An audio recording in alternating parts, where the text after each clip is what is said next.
He's now the city council member for District 10. Yes, which is Almaden, which sadly we just moved out of. So, all right. So without further ado, then I'd like to introduce Johnny Khamis, and he'll be doing a brief question and answer time as well. Pretty much the time is up to him since he has to leave right away. So, take it away. Thank you. I don't have to leave right away, but thank you for having me. I do have a hard stop in less than 1 hour, but I will do my best to answer whatever questions come my way. But as an introduction, I have been serving the city of San Jose for the last 7 years and 2 months.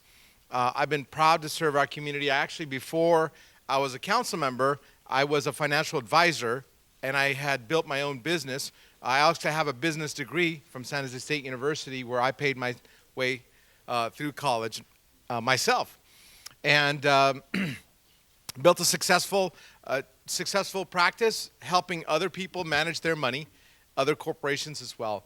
And when I saw that the city was in financial trouble, I said, well, let me use my abilities as a financial advisor to help the city. So unlike most people who want to run for elected office, who want to go into elected office to spend money, I went into elected office to save money. And that was that's been my calling since I've been in office. I've been doing things that people don't get credit for, right? They don't actually, we don't, as a council members, we don't really get accolades for, hey, you guys saved $1 million, good for you. We don't, it never ends up in the newspapers, never ends up on television, so you don't know that since I've been in office, we have refinanced the indebtedness. We actually have $3.6 billion worth of bonds. When I came into office, the interest rate on those bonds were 5.5%. And I said, well, my mortgage is 3%. Why do I have a better credit than the city of San Jose? So I spent years helping the finance department refinance all those bonds just like you did with your mortgage on your home. We brought the cost down to 3%, saving more than 2.5% on those $3.2 billion that we've refinanced. Every year now, we save $30 million a year in interest.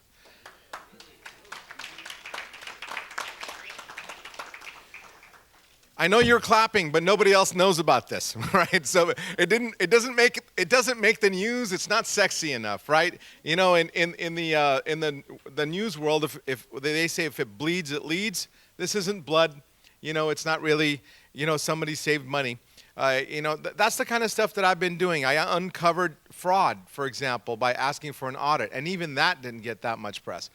Where somebody was billing VTA $3 million a year without actually doing the work. So, I actually look at the books. I look at details. And so I work on little things to help policy and to help the city save money. And that's what I've been doing for years. And in doing so, I've had the opportunity to look at the way we are building housing for the homeless. I've had the opportunity to look at programs that will help the mentally ill. I've had the opportunity to delve into a lot of different topics on why so many people are becoming homeless. And many have said that the cost of housing is the reason. Well, it is one of the reasons. Okay, there are people who are losing their apartments because they've had some bad luck in a job or something. There's a lot of those. But there's a lot of people who are mentally ill out there. There are a lot of people who are addicted to drugs, and they need a lot more than just a house. And so over the last 5 years, I have been investigating this inflow of new homeless people. And according to the county, 42% of all the homeless people have mental health issues. And another 36% have drug addiction issues. And I'm sure that some of them are, have both, So if we're saying that the only reason why people are homeless is because of the cost of housing, we're missing a huge problem that we're overlooking, And so What I've been doing is working on those other problems. So I found something called Laura's Law about 5 years ago. Laura's Law is a conservatorship law. It's a 90-day temporary conservatorship law. How many of you guys know what a conservatorship program is? All right. It's usually used when kids take care of their parents' estates. But this is a temporary conservatorship program for people who are mentally ill, homeless, and are a danger to themselves or others. It's been used throughout the state of California since 2002. Many of the counties in California already use this program, including San Francisco. And I have been advocating for it ever since Officer Johnson died at the hands of a mentally ill individual. Now, the city doesn't have facilities like the county does. The county has the hospitals, they have the social workers, they have all the things that are supposed to be there as a safety net for people, including this program, which they have never implemented. Unfortunately, all my begging and pleading has fell on deaf ears. At the county on the 28th, they voted against moving forward with Laura's Law. They did finally rent out 800 beds for the mentally ill. But if you don't have the mechanism or if you don't have the tool to fill those beds, everything is now voluntary, right? If you're going to go to a homeless individual and say, hey, I have a program for you, and if they're mentally ill, how are they going to make that decision for themselves? If they're out there beating their head on the wall, they're not going to be in a position where they're going to make rational choices. But that's what we're depending on because the county does not want to move forward with this. They say they're protecting their civil rights. But frankly, all these folks are actually getting shot by police officers, hurting themselves and others. My chief of staff got hit in the face walking down the street on Santa Clara just last year. And with unprovoked, the guy came up and just punched him in the face. That's what we see all the time if you go downtown. And the fact that the county refuses to do this or refuse to experiment with this at least, shame on them. There are other things that the county could be doing. In the city of San Jose, we've actually approved many projects to build housing. We want to be part of the solution. And so we've built brand new units, but they take a long time to build. Brand new units take years from the time we decide to say yes and fund it to the time we're cutting the ribbon. It takes 4 to 5 years. And we've approved many of these things. Believe me, there are a lot of them coming online. There's one coming online tomorrow with 100 units. There was one for 179 units a couple of months ago, and there's one that's going to be finished with over 240 units. But we also have been looking at ways to repurpose buildings at the city of San Jose. We bought an old hotel, the Plaza Hotel downtown, and we converted it to housing for transitional housing. That's what we call housing for the homeless. And so we've done that. We've worked with nonprofits, including some religious organizations, to help people get off the streets. But the county, when were given an opportunity in their hands, the Sobrato Foundation found a building that the county owned. It was the old city hall that the county actually owned, and they could have converted that building to 160 units for the homeless and did it in about a year and a half's worth of construction time because it had to be seismically retrofit. But Sobrato Foundation was going to pay $20 million to get it done. What did the county do instead? Anybody know the end of this story? They tore it down and converted it into a parking lot. And so it frustrates me to no end that people are not looking for faster, less expensive ways of housing the unhoused. You know what they want to do now? They're studying the opportunity to turn this same parking lot into an 80-unit housing for battered women. It's great, but they could have had 160 units, and they wouldn't have had to pay $100 million for the 80 units. They're doing the same thing again, and I'm hoping people get involved and ask them not to demolish the old jail. Right now, they're building a brand new jail, because the jails are so they've released so many prisoners that we don't need 670 units in a jail anymore. They only need about 200, maybe 300 at most. So they're building a brand new jail with a mental health ward. Great. I'm in favor of that. But what are they going to do with a big, fairly new jail? It was only built in like the end of the 80s, right? I don't know if you guys remember that jail being built. Doesn't need to be seismically retrofit. Has 670 units. What do you guys think that they voted to do with that old jail? Tear it down. So I mean, there's very little logic in what's happening at many governmental levels. Let's put it that way. And I'm hoping I've been the voice of logic, and I've been the voice of fiscal responsibility. I've been the voice of making sure that we actually get results for our tax dollars since I've been in office, and I'm hoping to open people's eyes, because it's not important for me just to know this. It's important for all of you to be educated about how your government is working or not working for you. You know, and that way you could demand results from your elected officials. How many people here live in Santa Clara County? I imagine all of you. You know, all of you can contact your supervisor and say, why are you demolishing that jail? Can't you retrofit that? Can't you turn it into a housing? We have people living in streams, on railroad tracks. You know, we have people that are running it. On the way here, I kid you not, on the way here, I drove by somebody on Highway 280 walking in the middle of the highway. These people are not able to take care of themselves. Why are we letting them be on the highways walking? So this is the kind of stuff that I've been advocating for. I've been again a strong advocate for common sense ways and of helping folks, because all we keep doing is asking you guys for more money, and we never give you guys results for that money, right? How many taxes, do you guys know how many taxes have passed?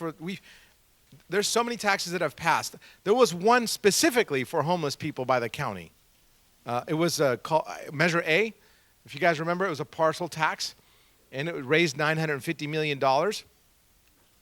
Well, they are building buildings with that, and I'm happy that they've spent $270 million so far building housing, but they're not looking at the low-hanging fruit of converting the other buildings that they do own that could easily be turned into buildings without waiting 4 years, without spending hundreds of millions of dollars. The county supervisors have to look for more efficient, smarter ways to house the unhoused. And so that being said, that's been one of my goals. You know, I don't know if you guys know, but I'm also running for state senate, and that's going to be my goal, is to examine how we're spending our money and why we're not getting the results for our tax dollars. We've been paying our gas tax through the roof. We're the highest state for gasoline, and our highways are still full of potholes, and our intersections need to be maintained and expanded in some cases. Where's that money going? That's what I'm good at doing, looking at where the money is going. And I will be able to inform the rest of you so that if you are interested, then you can help me do something about it. And so that's why I'm with you here today. I don't want to be a guy who takes an hour to speak and then doesn't let everybody ask questions. So I will now open it up for any questions that you may or may not have. Yes, sir. One of the things you said is, you know, there's no logic in how the city does these things. And I don't know how much you can do this, but I think there is a logic. Shall we look at who gains to prosper on those contracts, or demolishing or building? And I think you might find out where the logic is. Now, I don't know how to find that out, but I'm suspicious that that's where it's all going, right? Cooper, why don't you? Let's start taking questions. So, you don't need to comment on that. I don't want you to get in trouble. Well, I could tell you that a lot of people blame the developers, but one of the developers that actually is winning the contracts to build the new housing is the same one that recommended refurbishing. So it's not necessarily the developers, and I can't really blame. I just think there's something else. Yeah, no, there is. I mean, there are things. There are things that yeah. There are pockets that get larger. Yeah. Got a question? I got the microphone. I'll give it to you next, sir. Okay? He's next in line. No, question. I've been out to a lot of the camps and stuff like that, and they do these sweeps. Yes. Maybe if they don't know what they are, maybe you can explain that. But there's these entities. It has to do with the land. There is the county, the city, the state, Caltrans, and all these entities that have control over the land. And as far as these sweeps, because people lose a bunch of stuff. I'm not going to go through that, but and there's a price to that. And at your level of government representation for we the people, what can you do? Because obviously the county has their thing, and the district, the Caltrans has their thing, all these entities. But what can you do to help the people at the grassroots level who are affected by the sweeps, like a woman who lost pictures of her children because of a sweep that came before the 72-hour window that is given to them? Well, you mentioned some of the laws that have passed over the state that have given rights to even the people who are camping on public property. There's a 72-hour window. They get noticed. They have 72 hours to gather the belongings and move from the place. We are doing things differently at the city. But again, I want to be clear, it's the county's responsibility to do all this. They are given billions of dollars to be the social net for the people who are unhoused. And we are working with the county on many other things. That we're improving the shelters. We're creating lockers and kennels because a lot of the people that we have talked to that are homeless don't want to be housed unless their pet goes with them. They don't want to be housed because they don't think that if the group homes will allow them to lock their belongings into something secure. So we are working on building lockers. We're working on creating kennels for the people who are don't want to be separated from their animals. And so there are things being done in that respect. And like I said, the best way to look for, and we're also building housing. We including tiny homes. I don't know if you guys know this, but and we're looking for more and more opportunities. But those same agencies have to open their land to allow us to build housing. And so far, we've had resistance, except for VTA. VTA is allowing us to put the 40 units of tiny homes. Did you guys ever hear of these tiny homes? This is something else that didn't make much, I didn't get much credit for this, but when it first came to city council, there was 80 homes being proposed, and there were $87,000 each. And I said, and there was some fancy designer, and they wanted these to go everywhere, and I said, you know what? Oakland is doing this for $3,000 per tough shed, and so why are we spending $87,000 for each one of these units? And even though I lost that vote 9-2. I was one of the two. The city came back. The city manager came and talked to me, and he said, "You know what? You were right. $87,000 is too expensive for each housing unit." They came back and they started working with Habitat for Humanity, a nonprofit who actually helps put these homes together for us now at the total cost of $7,000, including labor and materials. And we're happy to partner with them. So, we basically saved $2.5 million by doing this. And we need to look for more places we can house people. And I'm excited about several opportunities. Us working with some religious institutions. The city has strayed away from working with religious institutions for a long time because we can't technically give money directly to a religious institution. So my office has been looking for ways around some of these rules, and so that we can give money for services that religious institutions do, as long as there's no preaching. And so there's things that we are able to work around. I've been helping Victory Outreach, for example, in my own district. I've been a person who helped write the law that allowed churches to house homeless people in their facilities. That passed about 5 years ago, and the first place they started it was my district in the Holy Spirit Church. And so, boy, did I take a lot of heat for that, but it worked out. It's because we were not giving these people just a facility. Working with religious institutions actually helps give people hope and love, and that's something that they're lacking. And that's something government cannot provide. It is the love of the community that comes together to help these mostly ladies in the churches that are in my district. They do better because people care about them, and that needs to spread, you know. And I'm very, very in favor of looking for new ways, and there are new ways being discussed. I don't want to talk about them until they actually move forward, but we are looking for ways to work with nonprofit religious-based organizations, and we're looking to do. I've actually had meetings introducing the housing department for other, like Teen Challenge and other organizations. So we're looking for other avenues. I hope that wasn't too long-winded of us. Yeah. All right, I'll go with you since you're close, then I'll get over to you guys. I was involved with that, the housing in the churches. Thank you for mentioning that. And why are we so lucky to have you here in our area? How did your family come to locate in the Valley of Heart's Delight? Oh, so I came here. I was born in Beirut, Lebanon, in 1968. So I had a really nice childhood. Anybody ever been to Lebanon?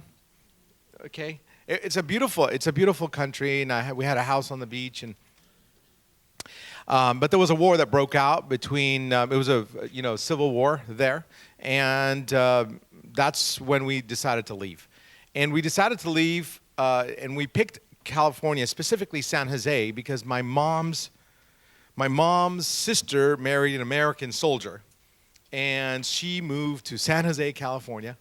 And so we decided to try to come to San Jose because we had relatives here. And so that's my story, that we decided to go to live on Blossom and Snell. If you really know the area, Apple Blossom is where we first moved in, and we applied for political asylum.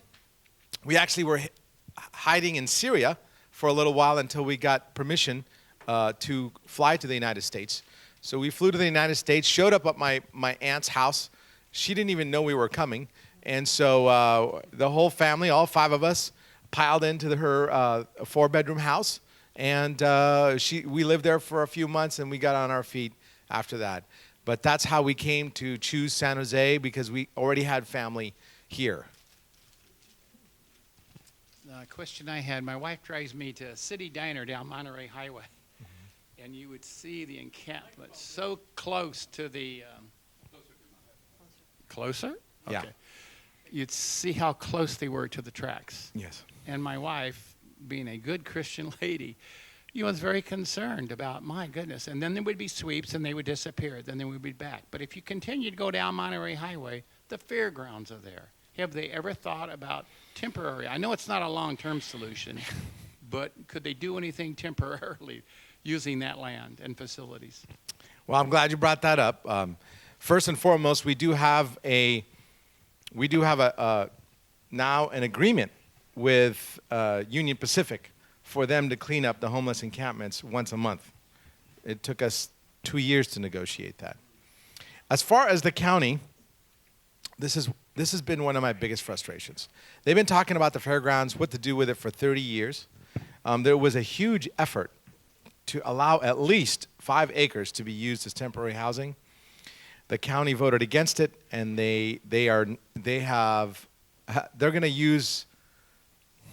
to expand the services for soccer and cricket instead. I kid you not, it was in the newspapers. And so this is what I mean by the county needs to look at its own facilities and assets. The Board of Supervisors. Because they talk a big game about solving, they always in the newspapers, oh, we did this, we did that. They're really not looking at their own property. They have been partnering with us. Yes, they have. I'm going to tell you this. They have paid for a lot of the houses that we are building, which is great. And we're happy to partner with them. But they need to start looking at their own land and their own facilities as part of the solution.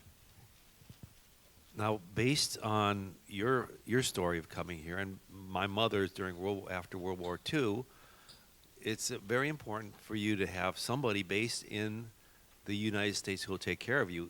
During the Vietnam immigration after the war, a lot of the churches took the people in. So how, and that's a limited number, how do you expect to take millions in, especially with what the state wants to do, and have it process significantly without problem? So what can you do to straighten the state out and say, hey, cut this off unless you have something you can do with these people? Well, the state has a lot of issues that I don't agree with what they're doing. And I'm not going to make a promise to you that I'm going to fix that issue because it takes a lot of votes. And that I will hopefully be one of the votes who has some common sense ideas on how to fix that. I'm a big believer allowing people to come here if they're fleeing for their lives and political asylum and needs like that. And I think that all the states should bear equal burden of helping others. And so I don't have an answer for you. I hope you don't mind that I don't have an answer for you. I don't have an answer. I know that the churches have done a lot, and a lot more needs to be hammered out. But I don't think that we're also going on the right track. There are things that I have been vocal about, at least not keeping the violent criminals in the state of California. I've been against the sanctuary policy for violent criminals. I've been a very outspoken person about that. I've testified in front of Santa Clara County. I've stood with our police chief in asking for that policy to change. Not that I've won. Again, I'm not promising. I don't like to make. Here's the thing about me. I'm not going to talk about things that I cannot fix. Because I'm one person, right? And regardless of what I can tell you is I do try. What's your policy on fixing the pension situation we've got going? That's a great question. When I came into office, our pension costs were through the roof, and we were closing down libraries. We were closing down parks, laying off police officers. At the city of San Jose, we've created a second-tier pension system, a two-tier one where the maximum you're allowed to retire on is 70% of your last year of pay. Used to be 90%. And so we've created a system where we actually negotiated with the unions, and they also pay into it a lot more than they used to in the past. So that's what we did in San Jose. Now, our pension cost used to go up like this. Now they're going up like this. So I don't think we solved the problem, and I don't want to say that we solved the problem because there's still unfunded liabilities that the past councils didn't take care of. But we did our part, and anything more that needs to be done with the permission of our employees, because when our former mayor made a move to cut pensions down, he did it without the permission of the unions. They stuck us in court for 4 or 5 years. We couldn't get anything done. So I was happy to. Yes, it's 5% more than that previous ballot measure, but we're no longer in court, and they're finally paying into it, and so we're heading in the right direction. That's what I want to do at the state Senate level too. We need to sit down with our unions, negotiate something that they can approve of. I don't want our firefighters and police officers to be without a retirement, and that's what they all think when you start talking about pension. They panic, right? But that's not what we're trying to do. We're trying to make it so that their pensions are affordable and that they can be there for them when they retire, and that we're not promising something that we cannot deliver on because there's such a huge unfunded pension liability. The employees need to pay in more, just like the city of San Jose employees pay in 20% of their paycheck into this. There's no other agencies that do this, none. And so that has to be negotiated, though, just like we negotiated it. Does that make sense? It has to be negotiated. Otherwise, we can get stuck. I know people want to just push this thing through. It doesn't work that way. Otherwise, we get stuck in courts for years. Do I get another one here? Okay. I know there have been issues in the past, and I'm wondering where you stand today in cooperation with the Trump administration. On what? We've sued the Trump administration on many things. Water rights,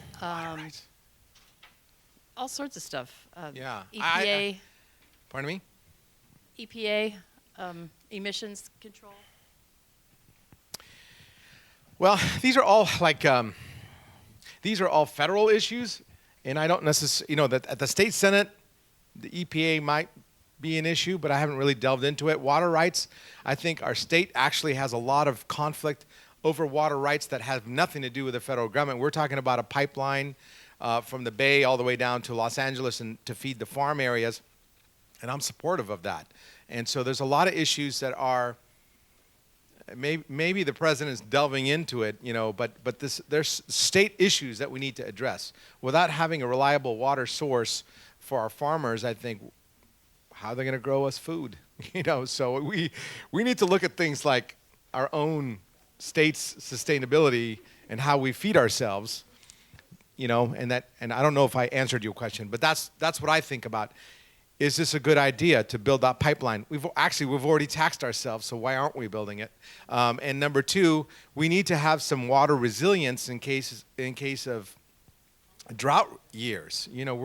We're in a drought this year already, and there are things that we're doing in the city of San Jose that are very innovative and on water.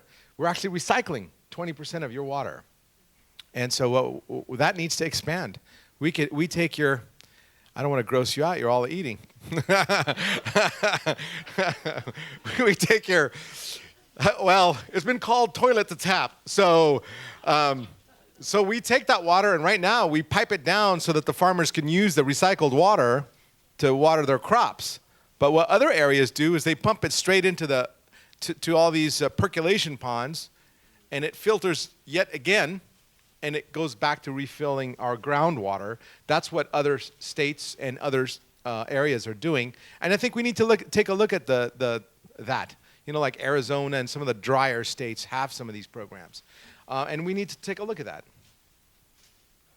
Okay, so our family had a unique opportunity to get to know about 7 to 10 homeless very, very well for a period of about 2.5, 3 years. Can you hear? Okay. Our fireman friend got a call on Almaden Expressway in Capitol under the bridge. Somebody had a heart problem, and so he got to meet these people under there, and then he invited us to go back to take them blankets and things. And we really got to see how they live and got to really see a lot how they think. And they actually really love what they're doing and where they live. They've got little fires, they've got their televisions hooked up, they've got their "We'll work for food" on signs all folded up, they've got their dogs, their pets. They get swept. The next day they go to the Goodwill bin, they get all their stuff, they're set up home again. If it's cold, they go to the jail for a couple nights, get warmed up, get some food. They get their paychecks, they do their, sadly, I don't see that very many of them are interested in really getting out of the lifestyle. But we did know one, and he said probably the worst thing that passerbys can do is give money because it just prolongs the people being there. The Bible says if you don't work, you don't eat. What are we doing about helping put some work out there for them, organizing work jobs for them? Because if they had projects, their minds would probably get a lot better off. And another thing is, I heard that there are churches housing the illegal aliens, which I think is a terrible thing. I mean, why would they house the illegals? And Furthermore, a real Bible church is not going to agree to take any government money if they can't proclaim the Word of God, because churches are more concerned about a person's eternal future than their present living condition. And really and truly, it is the church's position to do the charity, not the government's. So those are just my thoughts. And I also want to thank you so much for being here and representing us in Almaden. Thank you. There's so many thoughts there. I don't know what to address, but I'll do my best to. I don't think that I have to admit, I don't think that people have a right to live on public property, and I would not support that. You know, it doesn't matter. It doesn't matter if they enjoy the lifestyle. To me, I don't want them to be on our streams, polluting our waterways. I don't want them to be, you know, for me, it's public property, and you and I have just as much right to that property as they do. That being said, I think that we need to provide options for them and the opportunity for them to get jobs and to get back into society's graces, if you will. And I've supported projects like Downtown Streets Team. I don't know if you guys have heard of them. The mayor and I and the rest of the city council have supported Caltrans employing these people to actually pick up garbage on the highways. So the Caltrans is finally trying to start some of this project by hiring some of the homeless to clean the highways. There's a lot of programs that can be done, and as far as working with churches, there is, you know, what we are doing in Almaden, for example. You know, the ladies they stay and they can go to church. We're not. The city is providing other services, food, employment services, other things, other opportunities. That's what we're providing. The church is providing everything else, and we're not telling the church not to do it. We're just saying we won't pay for the sermon. Does that make sense? So that's the kind of thing I want to get away from as a city council member. Yeah, I mean, if we're not going to pay the church for the sermon or even for the mortgage on the church, but we will pay for the services like clean showers. We actually provide a mobile shower facility for the homeless people that the churches can use. And that's the kind of thing that I'm talking about when we're cooperating. I hope I answered that question. I kind of have a two-part question, but I have two children that actually work in the mental health facility. I've got one that works at Kaiser Emergency Room and one that works at a mental health facility in Monterey. And they constantly see this, you know, you heard the term catch and release. People come in, you know, for the homeless coming in to get the meal because it's cold, whatever. Or my daughter in Monterey, you know, you can't push the meds. They don't want to be there, so they're back out on the street. And I always... because sometimes they're in very dangerous situations when you're having the mentally ill who are coming in on drug issues, and they're absolutely, you know, you're having to sit on them in order to help them.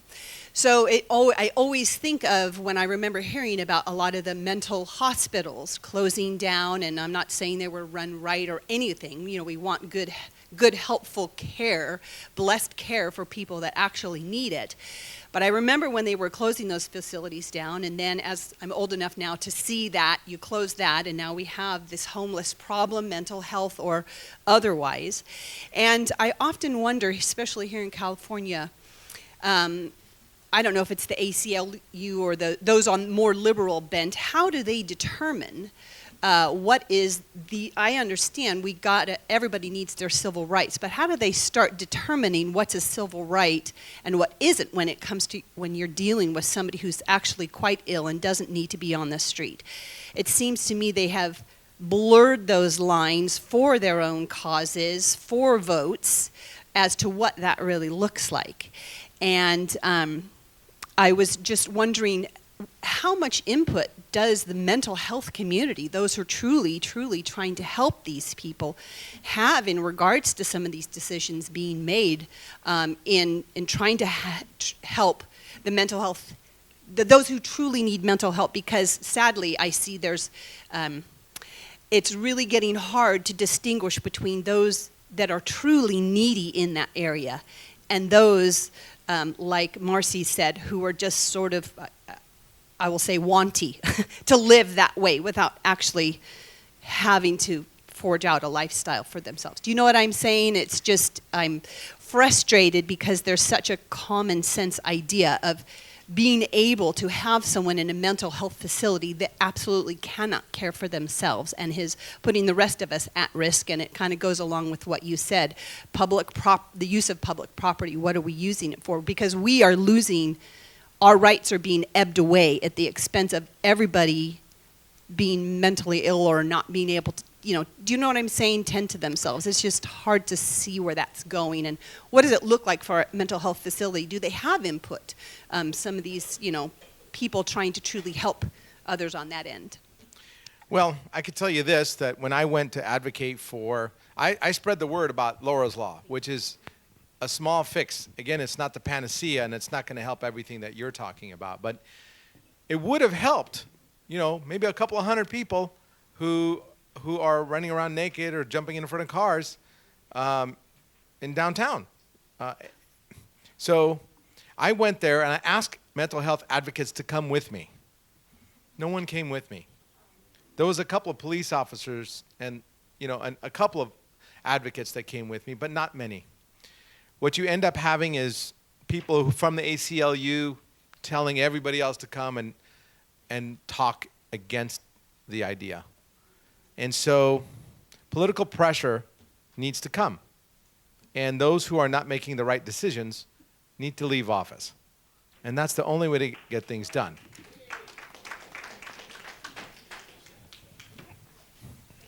Sure. Hello. Yes. Thank you for coming. There's two little questions I would like to ask. Specifically, I don't know when Ronald Reagan, I've heard that he was one who set the supposedly liberated the mentally sick people in the establishments, and now they're causing havoc and out there. A lot of them can't take care of themselves. There's really nothing wrong with them other than they can't plan, or they're just missing a few of the things they would need where other people are living well. And I believe that's a whole federal issue. The homeless, or is it county? Okay. It's a little bit of the state. Okay, the state. Okay. And a little bit of the county. Okay. And then because a lot of them, are end up in jail and stuff like that, in and out, and they need to be in a place where they could be taken care of because they just really can't do it on themselves. And then we have I guess maybe 9 or 12 facilities for the senior lunches, the programs, and there's property they own. They could put a little dent in helping the homeless with temporary housing because they got them all the way from Palo Alto to Gilroy, and some of those places have a lot of spaces. So that's it. And Cortese, I'm in one facility, and he comes there, and takes a bow and this and that. I told him over 2 years ago, maybe these senior places could do a little bit of helping them. Thank you. Yeah. No, what happens is a lot of these, during the campaign season, everybody likes to take credit for things that they really haven't really done. And new ideas that are old ideas that still haven't been implemented, like Laura's Law that I've been talking about, that could help some. We are working with the county, and he should get some credit for some of the assisted living facilities that the city and the county have worked on together. I did tell you that we have 3 that are now built. One of them is about to be opened this week. 2 of them have already been open. and we're about to open one more very big one for helping veterans. So we have been doing a lot. We have been doing a lot of work together, and a lot more needs to be done. And my only gripe is that they could have been doing more for years. Cortese's been in office for 11 years, and he's decided to work on this problem now. So I understand that he is working on the problem, and I'm proud of him for doing that. But I wish that he had taken it seriously before he started running for state senate. That being said, it's also the state's responsibility. They actually receive billions of dollars from Prop 63, which passed in 2004. I don't know what's happening with that money. Somebody with a financial prowess needs to take a look at the books and find out where that money is being spent and why we are not getting results. And lastly, some of the problems for all these unhoused have to do with the fact that we've passed so many propositions that allowed prisoners' sentences to be reduced. You had Prop 36, which is the three strikes, taking away 3 strikes. You had Prop 47, which is the reduction in penalty for burglaries and other crimes. You have Prop 57 that reduced a lot of other things that, God, I wish they didn't reduce. All of them have allowed for the early release of tens of thousands of prisoners. And when they get out, they get voluntary services. So they can go to the parole officer and find out, maybe to get something for a job. There's not a whole lot of housing for, once you have a criminal record, it's tough to get a house. So the criminal system really needs to find a way to house people after they leave jail. Otherwise, they all end up on our streets. And so there's a lot more that needs to be done at the state level. So I do blame the state for quite a bit of this mess. They've emptied the jails. We're closing down jails. And what we need to do is take a look at repurposing some of this stuff. Just because people don't have their criminal records have been reduced doesn't mean that they're going to get a job at Apple and make enough money to rent an apartment here. So a lot more needs to be done with true rehabilitation, not just throwing people out on our streets, giving them the opportunity to get a job. There's so many construction jobs that are available here. They just need skilled people. And so a lot more needs to be done, and I don't know how to answer your question because this is such a broad topic. But a lot more needs to be done at the state level. I blame the state for being asleep at the wheel for many years as well. First, I want to thank you for coming. It's helpful to hear what you're offering us today. My question is about housing. What agency handles the applications for people who want housing? Is there a priority? And what is required for a person who applies to qualify for housing? What a great question. The agency that's responsible for housing is a subcontracted agency by the county called the Housing Trust. And if you go on their website, you can find all the facilities that they manage. There's about 280 of them or something, right? My problem with that process is that you have to go one at a time and click one at a time to find out which one you're qualified for, which one has openings, what kind of requirements that they have for each opening. That process needs to be streamlined, and maybe somebody in the technology world can actually come up with some ideas on creating some kind of, I actually have some software that I suggested to them, but that whole thing is a mess. It is so laborious to get through that, I actually, every now and then I try to help somebody get off the streets, my office.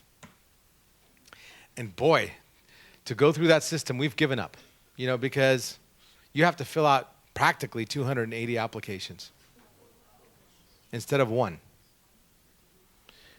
It should be the opposite. You fill out one application, and it goes to where you qualify for.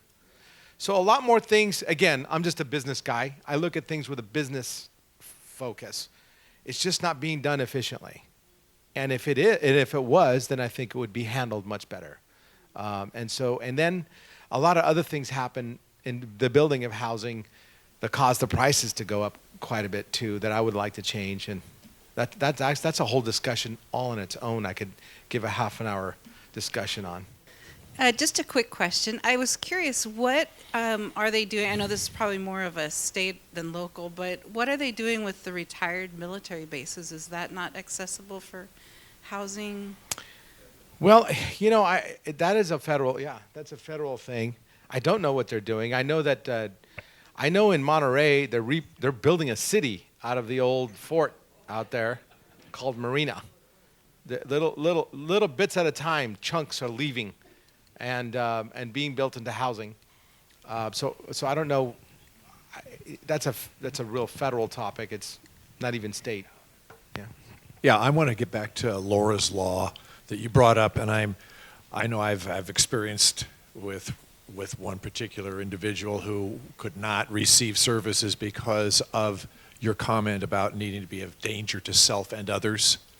And so I'm just thinking, it sounds like your biggest concern is not so much Laura's Law, but the places to put people who are designated as eligible because of Laura's Law? It's not my concern. It's the county's concern. Right? They told me that there's two problems with Laura's Law. One, we don't have facilities, which I find extremely difficult to understand, considering that they bought 2 hospitals and they're building one. Still haven't finished building one. It's billions of dollars over budget and years behind schedule, and they only have a few evaluation beds there. They should have thought of that before they built that thing. O'Connor, which they just bought, and St. Louis Hospital, their beds could be dedicated to that. So I put that question to the fire a couple times. Nobody's ever come back with a reasonable explanation for that. And the other one is what the ACLU is talking about, taking away their rights for 90 days at a time. Everybody thinks it's permanent it's like it's going to be a sweep, and then all of a sudden we're going to classify you as somebody who's mentally ill. No, that's not it.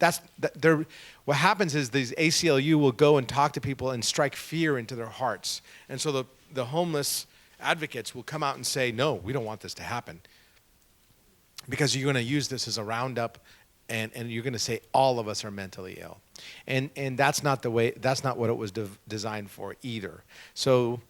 The real issue, other counties have done this, San Francisco included. You could look up a SF Chronicle on Laura's Law. They actually implemented it about 2.5 years ago. It's only helping 129 people, so it's not helping everybody. It's helping just the people who are a danger to themselves and homeless, and so and who have been in the system for a 5150, which is a 3-day evaluation. And those 129 people, because they're receiving the help through this Laura's Law, are now saving that. They had great results, and they're also saving $400,000 a month on these same 129 people, because they're not sending the ambulances like taxis, right? And so that's one of the things that was a misconception also, that it was going to cost too much. Yeah, so it still sounds like, to me, one of the biggest issues that I've had is who is the one and what's the level of designation for somebody to be considered of harm to self and others. Right. And so it seems like it's a very high, elevated line that you have to cross. Yes. Not something that what I consider a normal person would consider reasonable. You've got to be way above it. A judge makes that decision. That's what happens.